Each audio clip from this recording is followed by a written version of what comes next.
갔다 올 때도 두도마 돈대요. 난 chỉ 올 때도 봐. Nó sẽ tới là ăn nó tiên.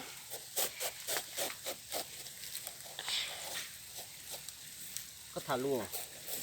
Thả luôn nó cái tôi sửa nó nó. À, nó phải tới từ đó từ nó.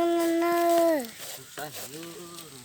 Này chị, sao hả nó? Chị, hay chờ trái nó, thấy nó, này chị này chúng ta từ nhận nhận giá, cái chị là Nhưng mà cái nó cho ta hiểu những cái chuyện gì sai tôi sai. chị buồn gì trao sao? Chị buồn gì sao?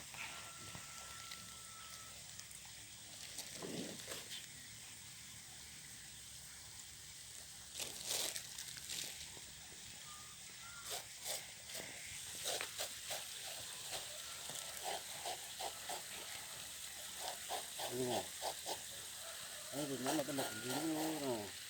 Ừ, tên đồ cứ như này, này chị,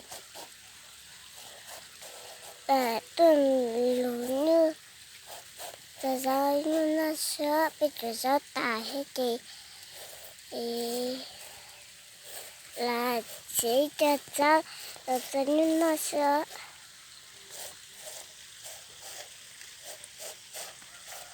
Này chị, nó xả kia, bữa nào đến nó sẵn nó khó sữa, thì dùng đã. Thì bây giờ mà xin là thì bún bún này vợ nó sợ thì ta bố là khỏi